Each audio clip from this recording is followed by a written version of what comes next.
Không mười chồng. Mười đi. Hôn để hôn má. Mười đi. Mười đi.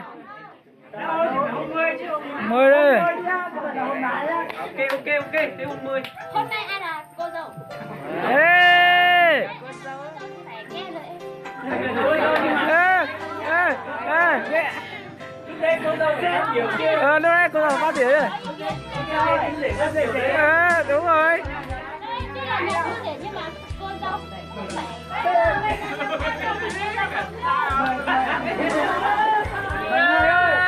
Nhà chồng phải cho chồng. Cho cô dâu chị sẽ mua là hôn má.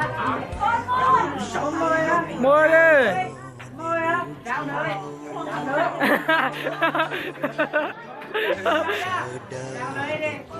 Chưa đi chưa? Việc gì đâu đi rồi đấy. Ôi ra đây đi, ra đây đi, ra đây đi. Ra đây đi. Ra đây này đi. Để nó có nhá, có nhá.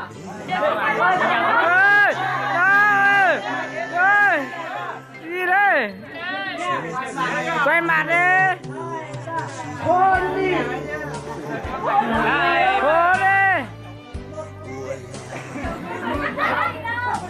Nhìn cho gió nha. Quay mặt ra. Ngại quá thì chưa cho hôn má đi. Ngại quá cho hôn má. Xoay mặt bên này đi. Xoay mặt bên này đi. Nhìn cho gió nha, nhìn cho gió một lần thôi. Một lần thôi.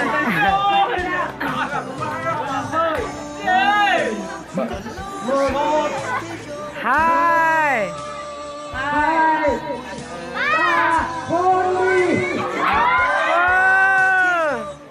Rồi, một lần tốt.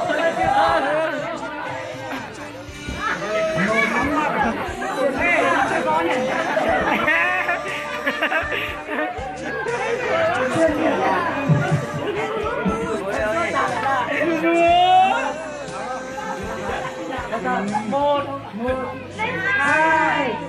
Ba. hôn đi. Hôn đi. Hôn đi. Hôn đi. Hôn đi. Bên này thấy không? Thấy không? Anh vào ơi, bắt đi đây anh vào ơi. Bắt đi đây. Em đâu có đặt. Cho anh hôn, cho anh quá một hôn.